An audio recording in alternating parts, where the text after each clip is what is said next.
Hello everyone, we're back with another cool tactical review, always to your pleasure. NiP recently started to lose more and more matches online, but they still remain the kings of LAN tournaments. In this video we're going to show you a very interesting and, to be honest, a pretty complex pistol strategy from Copenhagen Wolves, a team who recently won against almighty NiP with an impressive 16-8 score. Danish team managed to pull out both pistol rounds in this matchup. So let's have a look at the one they performed while playing as terrorists. Copenhagen Wolves played a very safe 3-2 split, being prepared for any CT pushes or nades on both the yard and the lobby.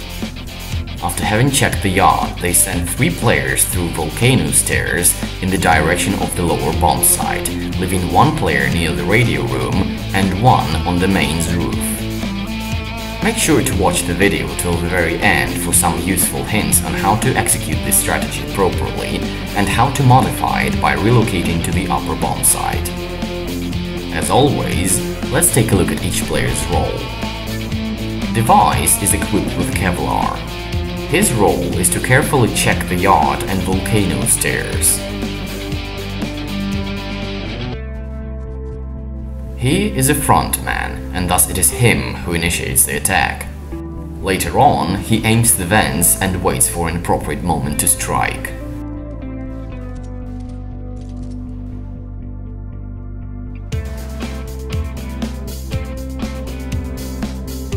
Dupree also buys himself a Kevlar. He follows Device and holds the laboratory after the disposal of the first CT. Note that he does not enter the bomb site at once, but holds back in order to see how the situation progresses.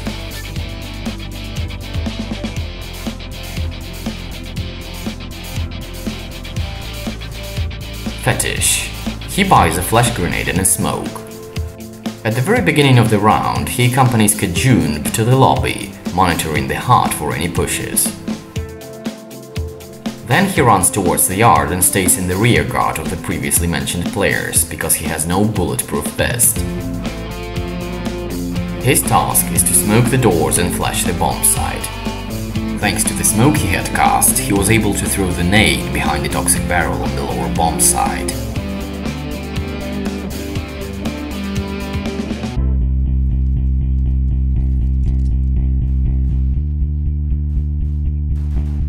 Once is yet another heavy armored player. While Device, Dupree and Fetish are on their way to the lower bomb site, he jumps off the main roof and takes control over the garage area. Then he tries to surprise the opponent by taking the control over the underheaven area. After a few seconds, Wands attacks the lower bomb site through the ramp, cornering Fiflaren, who was fighting Dupree on the site.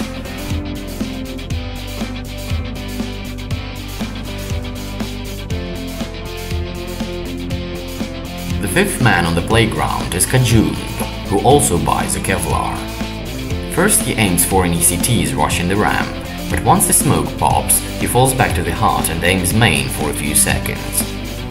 His major task, though, is to keep the ramp defenders busy and stay alive at the same time. After that, Kajun relocates to the heart and waits for any CT movements.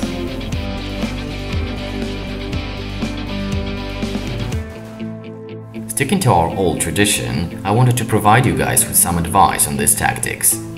First of all, you should be prepared for nades on the yard and the radio room. Do not let the opponent inflict any considerable damage on you without paying him back, and always send players with Kevlar onto the front line.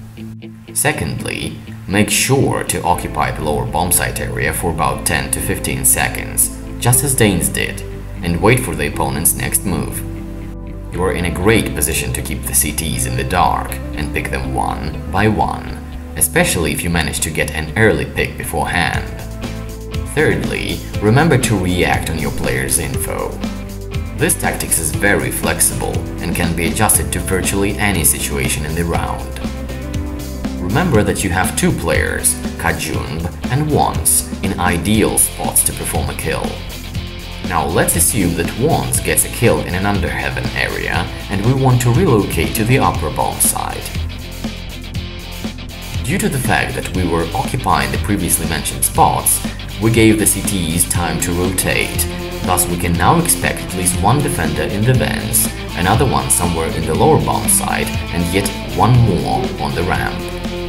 Within the next few seconds we can have Kajun attacking through the hut, Wands through the top of the ladder, and Device through the vents. In case of the lower bomb site execution, Kajun can also clear the vents, making it almost impossible for CTs to retake in the process. There remains many more tactical aspects and mind-tricking game elements in this strategy that we could discuss, yet I hope we managed to include the most important details in this video. Thank you for watching, guys.